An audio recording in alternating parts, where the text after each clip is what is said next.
I am Nora Doyle. I'm Facilities Communication Coordinator here at Tacoma Public Schools, and I'm moderating this session. This is my first time moderating, so have patience with me if the tech is a little bit wobbly here and there, and then we'll get it going. So I'm going to give a little bit of housekeeping information. So first we'll hear from Board Director Corey Strozier, and then we'll open up the floor to community members to ask questions of our panel. Before we begin, I just want to reiterate that we are in fact recording. If you'd prefer to not be on camera during the recording, feel free to turn it off by clicking on the camera icon, and I will show you how to do that right there. So the camera icon is there in the red on your screen.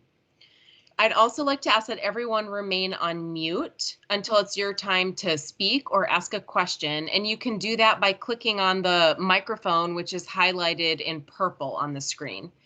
And I'll go over how to ask questions in just a few moments.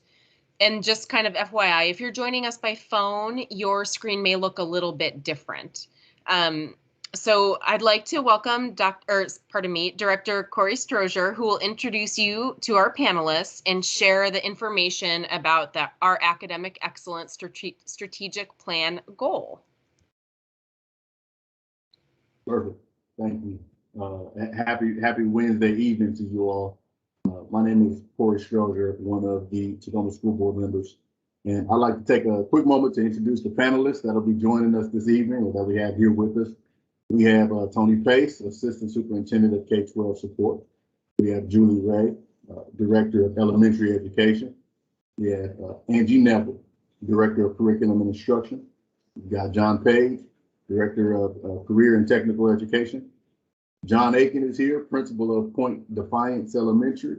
And Tasia Watson, she's a student representative from SOTA. We also have Miles Washington, student representative from Stadium High School. So for this session, we're going to be focusing on the strategic plan goal number 1, which is academic excellence. This goal states that we will support all students to perform at or above grade level and eliminate group disparities. As we strive to accomplish this goal as a system, we rely not only on research-based methods and strategies, but also on the expertise and determination of our dedicated teachers and staff. We continue to focus on data while using our benchmarks to ensure that we are on track with the work. But to tie it back to the budget presentation tonight, our budget process, which is called budgeting by priorities, aligns our resources with the district strategic plan goals. It's important to note that the budget department has prepared additional information for you, the public, to review on the district's website that provides further detail relative to the alignment of resources by strategic plan, by focus, and by program. I think that's all that I have, so I'm going to pass it back to Nora. Thank you.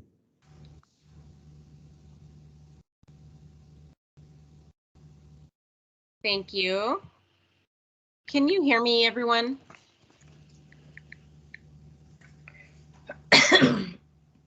Yes. Okay, thank you. Sorry about that.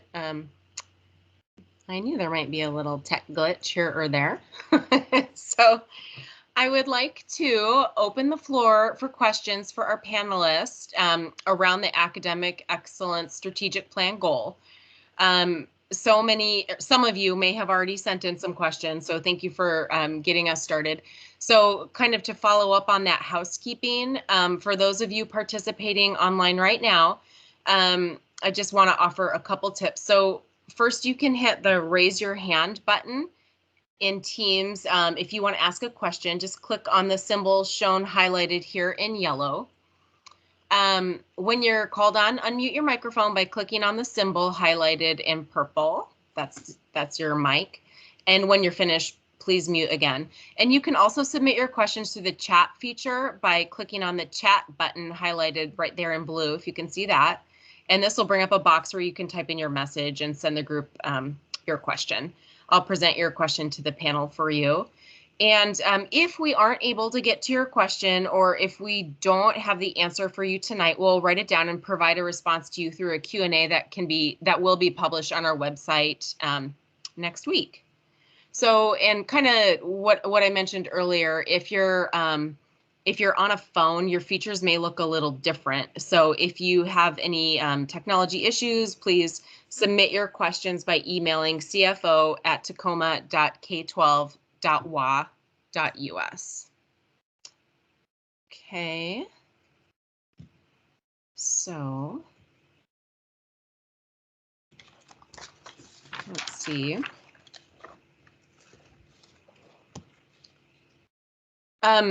If nobody wants to put forth a question right now. Oh, wait, we have one more person. I'm admitting them to the lobby. We're moving on the fly here.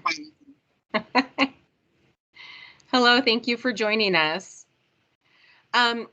So maybe we'll just kick it off by John Aiken, principal at Point Defiance. We'll ask you a question. How about that? Something that has been provided to us beforehand. So para-educators are very important to serving our students. So tell us more about paras and their role in providing academic excellence in the classroom. What does that look like at your school?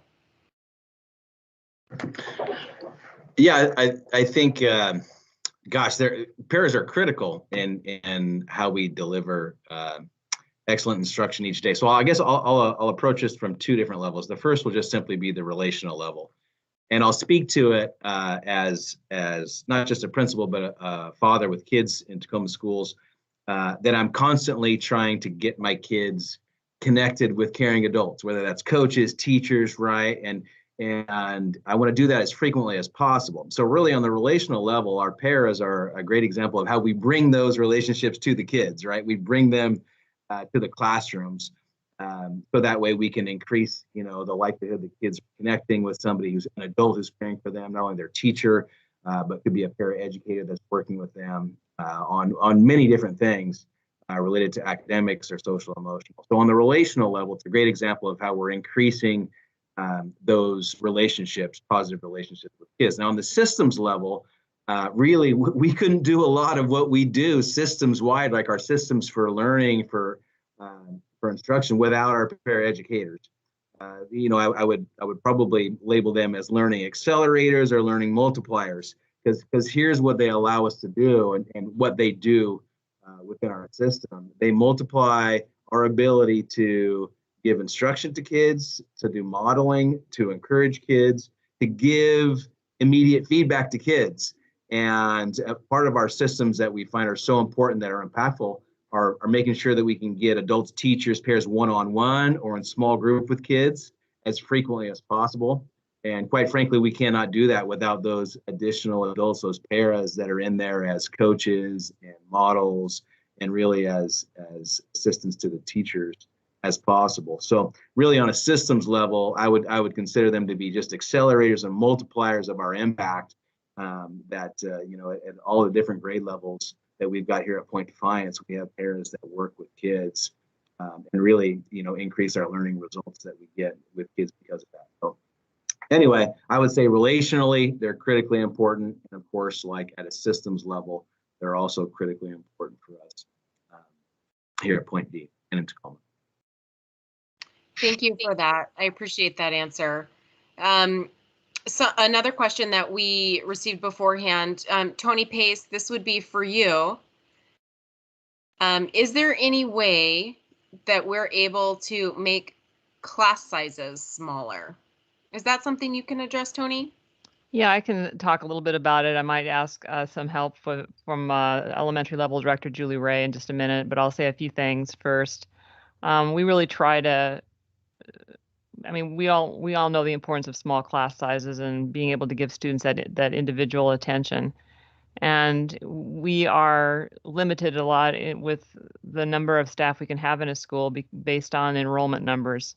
And like you heard in the presentation that Rosalind gave, we do take a lot of things into consideration when we staff a building: free and reduced lunch, special education, a lot of different factors, size, and so forth, to staff that building. And once the staff is in place, we have, like John was talking about, paraeducators who also come into the classroom and take small groups of students and give them special instruction, or just to be there as an additional support.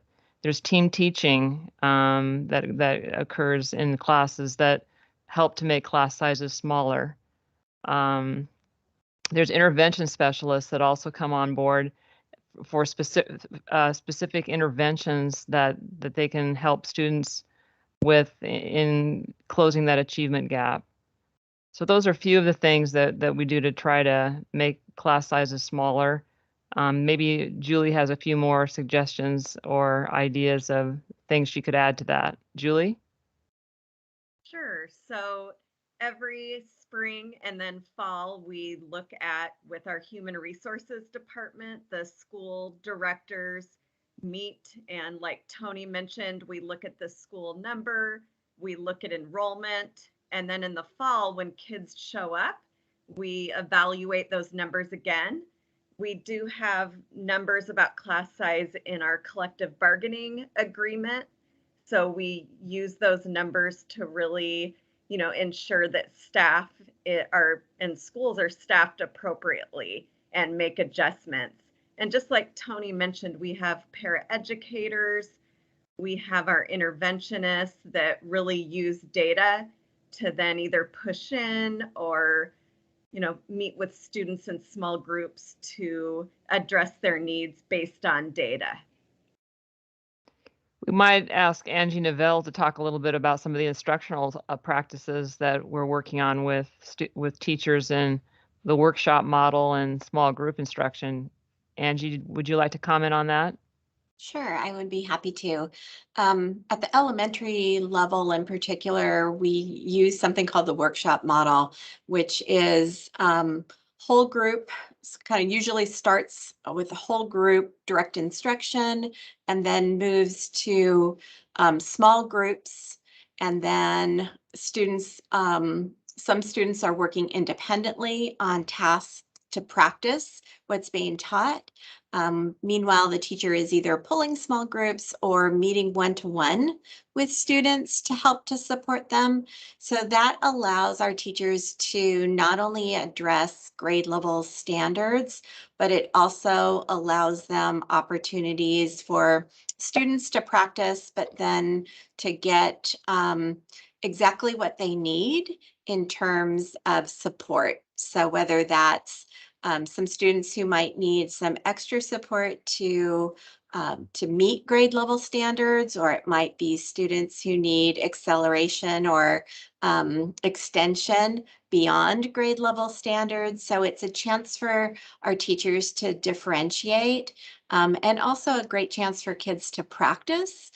We know that that's critical for them to take on new strategies and new information. And so the blocks of time are designed so you've got this kind of back and forth, what I call catch and release. So you catch the students and you give them some information and you support them, and then you release them to make meaning of it, to practice, to have discussions with their peers, and really practice and make meaning of what it is that has been presented. So that approach seems to work really well with groups of students. Thank you. Mm-hmm. Thank you. I'm going to ask a housekeeping question really quickly. You guys looking at your screen, are you seeing the PowerPoint or are you seeing our group? PowerPoint.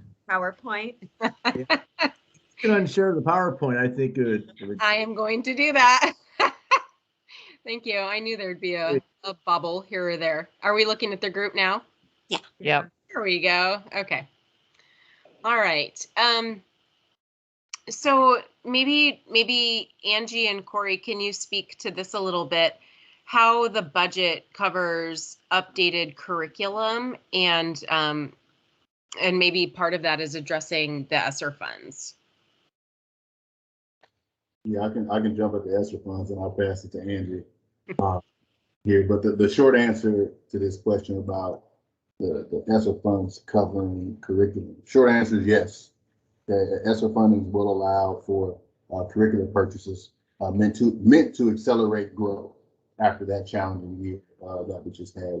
I believe we have a good chunk of money set aside in the budget that will be used to support both academic growth as well as the closing of achievement gaps and equity-focused curriculum and things of that nature. But I don't want to talk too specific. I'll let Angie go into detail. But the short answer to that question is yes. Yeah, so the majority of our budget is well, kind of spent in two different areas. One is to purchase materials, whether those are new materials that we adopt or acquire, or support for materials that have already been adopted. So what we call consumables. So like in math, let's say it may be that we have adopted materials and we use our money to make sure that we have workbooks that students can write in. It also pays for subscriptions. So as we move towards electronic access to electronic materials, a lot of times those are a subscription model. So every year we have to pay a fee for our students and teachers to be able to access those materials. It also, each year, or usually in about a 7-year cycle, we look at adopting new materials. And we've really focused on this for the last 4 or 5 years. We put a process in place so that we are looking at the state adopted standards. We are prioritizing the standards so that we're lifting up the ones that we feel that are most critical for our students to be able to meet or exceed. And then we're looking at our adopted materials to see if they will get our students to where they need to be in terms of aligning to those priority standards. If they are, well, great. We're going to keep using those and keep supporting our students with those. If they're not, we're going to go back and go through an adoption process. And that includes bringing educators together, a team of people together. We go out to vendors and put something called an request for proposals out to vendors. We tell them exactly what it is that we're looking for. And then vendors are invited to submit their materials for us to review. So that group then scores each of the programs that these vendors submit using a scoring system that would include things like how aligned is it to standards? Does it meet our approach, as I talked about, kind of that workshop model? Is it in alignment with that? It also scores for bias. So we're looking for bias-free materials. So we're using scoring systems that come from the state that help us to examine the materials that we have to see, are they, is there any kind of stereotypes that are part of that program? Is it promoting, an equitable education? Are students able to see themselves in the materials?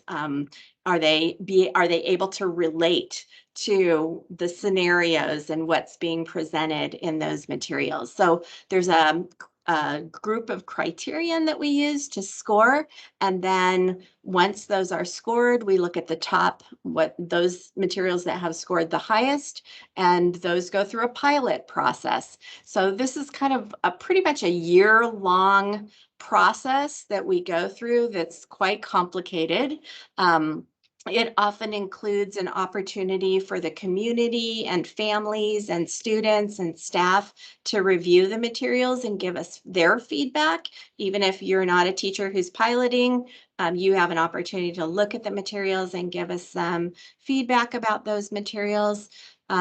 Once it goes through the pilot process and we do a final selection, then that has to go to our school board and our superintendent, and they also must approve that as an adopted material. So in this budget cycle, we're looking at the adoption of new social studies materials at elementary, middle, and high school. We're looking at new music materials that we're going to be purchasing across the board. And then we also are looking at supplementary materials. So some of the ESSER funds that Corey just spoke about, we'll be buying supplementary materials with some of that money that will also enhance what we currently have in place, especially as we move to a one-to-one system where all of our students have devices. We're looking, how can we use more enhanced programs using technology to support our students. So lots of different materials are purchased in terms of curriculum. Thank you, Angie. Nora, if I may chime in a little bit for what we're doing in career and technical education related to curriculum. You saw earlier the slide presented by our CFO Medina on 92% of our budget in career and technical education is on salaries and benefits. And so we really drill down on our priorities.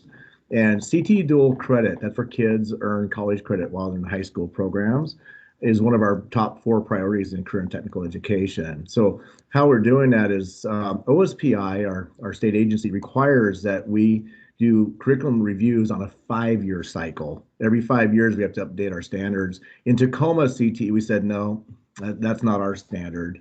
We're reviewing them each year. And our movement is not from being aligned to college standards, but to actually teaching college standards. Okay, so the money we spend on that is we put this huge investment, 92% of our money goes into salaries and benefits. Now we invest in professional development. So our teachers know what those college standards are. They're teaching to the college standards. We pay a small service fee to Pierce College, Clover Park Technical College, and Bates Technical College. We're bringing TCC, Tacoma Community College, back into the conversation. So we pay a fee so that the college credits are of no cost to the students or the families. That is a pretty big lift. I'm proud to be part of Tacoma Public Schools on that. We work closely with Angie's team over in CNI, but that we would do that with our middle schools, but OSPI limits college credits to high schools. They won't allow us to do it in middle schools. So a lot of that is the transformational change is our belief system. We believe that our kids, with the support they need and the encouragement, can perform at extremely high levels of learning. And so that's what we budget. That's one of our big priorities. I also mentioned industry recognized credentials is another one of our benchmarks for readiness for life after high school, with the goal that all seniors will graduate with 1 or more credentials that they've earned through their middle and high school experience.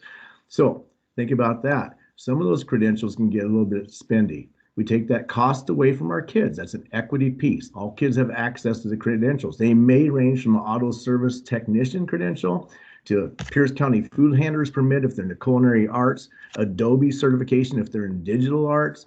So there's a whole range there of how we remove barriers to access for our kids. So it's really going back again. I really applaud the budgeting by priorities process. It forces our hand to drill down on what's important to our kids. And so that's what I'd share. Those are 2 of our big initiatives in Tacoma CTE. Thank you for that. So since we have our student representatives here, Mile and Tasha, I wondered if we could ask you a couple questions. Maybe you can tell us a little bit about your thoughts on where we should be pointing some of our money in relation to academic excellence. Oh, sorry about that. The one big thing for me, and I know all my friends, all my colleagues, is just staying interested throughout the school year, especially this last year. Sometimes online school, especially, it can get a little repetitive. And I was wondering, is there any new things, especially coming back from online school, that could be helped keeping kids interested? And because we all know interested kids, they learn the best, and that's learning excellence. So is there anything new, especially this year, that could help a little more interested type stuff? Do any of our panelists have any ideas on how to answer Miles' question? Yeah, I would say just one thing. When we're looking at the online program for next year, I don't know exactly what things would make it more interesting, but maybe one thing that we could do a better job of is getting students together sometimes, doing some projects together, even though they're online most of the time, to have an opportunity to interact with some of their peers in a social setting, that might have an academic flavor to it as well. So I don't know if that would help, but I know that we're going to try to do more of that next year with the Tacoma Online program. You know, I can Miles, that's a beautiful question that you presented. What I saw from different teams is collaboration across the district. I saw different band members playing together, virtually. It's kind of fun. I think there's so much new learning. I've seen a lot of teachers now, a lot more of their stuff is available online 24/7 for students to prepare. And then when they get to school, they have more lab activities, those hands-on contextual learning. I've seen that happen. Something else that I really saw happening, I did not anticipate this, and that is the level of parent engagement. A lot of times parents are learning side by side with their kids, which is pretty darn cool. One quick celebration, I'll turn the mic back, but we had a couple teachers develop what's called the Finance and Entrepreneurship Club. It's totally done virtually during COVID. Over 300 students joined that club. It's really about first-time homeownership in Tacoma, how to do that. And so a lot of parents were interested in that. We had realtors, we had bankers, loan officers, yada, yada, yada. So I think that some of those things are here to stay. We need to keep leveraging them. What you said was beautiful about that engagement of, hey man, believe it or not, everybody here was a kid once. We were in school, and there are some things we loved about school, and there's some other things we dreaded, So your voice on that is so critical. So thank you. And Tasia, what are your questions or thoughts on this? Hello. Yeah, I definitely agree with Miles on classes being more engaging for students, because I know they've struggled with focus and interest this year. But another two things I value and I think that are important for academic excellence would be, I know she brushed on it a little bit in the main one, but also mental health of students, especially with the school year being virtual and like lack of interaction with each other. And then also like anti-racist curriculum. And I know that you kind of touched on it, Angela, about like a group of people going through the books, but I just I want to make sure, like, do you guys have clear focuses for like sorry, how do I word it? I don't know, improving those things or prioritizing those things, because I don't know, that's a priority for me in my education. Yeah, absolutely. So that's part of the process in this rubric that we use. We're looking for evidence in the resources that they are culturally relevant, that they're providing like history from multiple perspectives, that we're ensuring that our students, we have a beautiful, rich demographic in Tacoma, and that we want to be able to see characters and representation in the books that we're reading, and so using that rubric, that really helps us to look for some of that evidence in there. If we're not seeing it, then they get a lower score. So that helps with that. We also, right now, we're going through an RFP process, that request for proposal from vendors, and we're looking at 25 new apps that we're looking at the possible purchase of some different apps for next year that will assist teachers and students in interacting with with these resources in different ways. So using technology, like John Page said, to possibly in some cases where you do some exploration on your own. So kind of inquiry-based learning where you've got a bank of different resources and you're exploring a topic that you're really interested in, and then you're bringing that back to the class and showing evidence of the different standards that you've met through that. So a lot more individualization and personalization that really kind of gives our students ownership of their learning. So more like a bank of resources rather than everybody's going to learn the same thing at the same time in the same way. Really trying to look at more choice and ways that our students can own the learning. So hopefully that would be engaging, more engaging, and get our students excited. Miles, you had your hand up. Yeah, I gotta say, I agree 100% with what Miss Watson said about the whole mental health thing as well. Is there any new things implemented about mental health that maybe I didn't hear about for this year?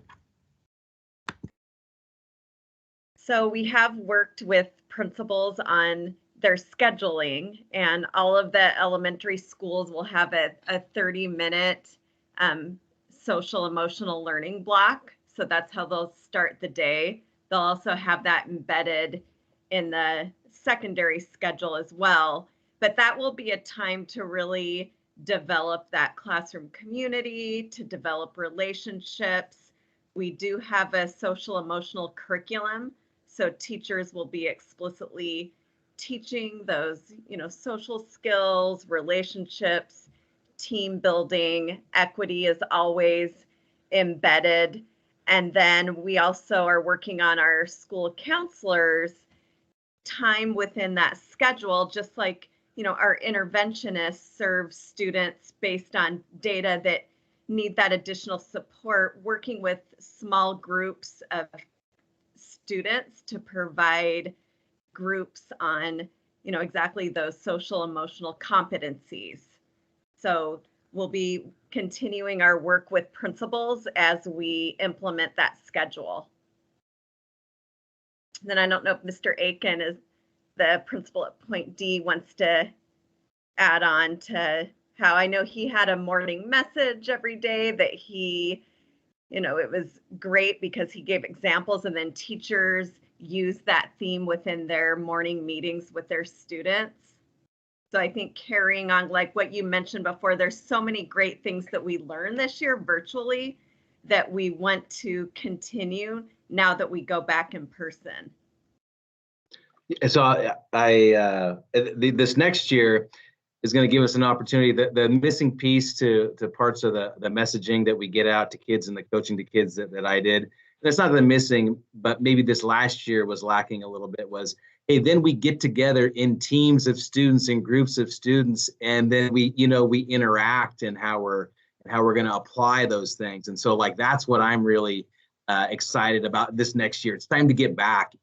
Functioning as a team and working as a team is a college readiness. It's a work readiness standard, right? To be able to do that now more than ever. And I think kids and even adults in our system missed that this last year because of the protocols that we had in place for safety. But to get back to that, hey, we need to be operating as teams and in groups and navigating that as part of our learning. And then all the social emotional that goes along with that. And of course, the connections that kids are making to each other and the adults that are involved in that. I'm excited for that to get restarted in a real positive way this next year. Is it, if I pronounce it right, is it Tasia? Is that how you pronounce your name? Yes, Tasia. Thank you. Correct me if I've got it wrong. I want to respond to your question about anti-racist practices and curriculums. Okay. Something that came out, we developed a culture development team during COVID. And what it is, it's comprised of 16 teachers from across the district. It's really organic founded. It's representation of race, gender, ethnicity, sexual orientation. And I don't have an agenda to show you. What it is we met virtually every 2 weeks for an hour. and we created a safe space for people to tell their stories and talk and learn and understand. There was a lot of tears shed, and they're staying. They're really a cohesive group now, and they'll stay together all through next year. For us, I'll speak on behalf of that group. That's the real talk that occurred there, with real understanding about people and what teachers could talk to teachers and share things that were working, or their own journey of understanding their own biases without being judged. So to answer your question, I don't have a curriculum for that. It was a Tacoma idea for a Tacoma challenge. And what's coming out of that is next year, that group there is starting a mentorship group for our new hired teachers. So we'll have 12 new hires in CTE next year. Okay. So I'm really proud of that group for how they've stayed together and shared ideas. We use Singleton's norms for having courageous conversations about race. So there are protocols and strategies. Those are some really hard conversations. But I think for people, I think a starting point is for people to get comfortable in their own skin. As a teacher, to be able to have that conversation, feel comfortable with it before you try to implement a curriculum or something that was packaged for you. That's my take. I don't have any scientific basis for it, but that's part of the journey that I had the pleasure of experiencing. Okay, so I'll share that. We're going to expand it out, but it's not like, I have 120 teachers in CTE, and I just shared with you, we started with 16. Okay, there's other professional development that's more far-reaching for all staff, but this one here it's a smaller group. I think things like those that's important. I think that there's probably student groups in the buildings that are doing that as well. I hope there are, through different clubs and associations.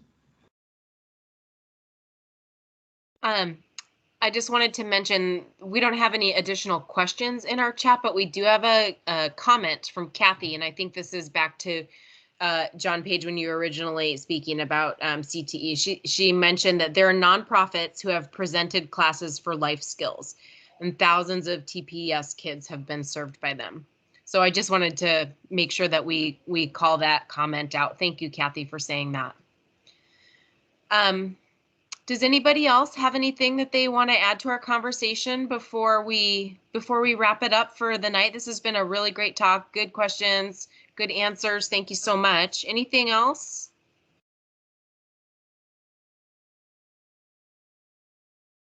All right. Well, we will be, as you know, this was recorded, and so we'll put links to this conversation and to the other budget conversations tonight. They'll be on our website within the next few days. So I know you're sitting here, so you missed what else was going on. So you can go in and check those out too. So we sure do appreciate you joining us. Thank you so much.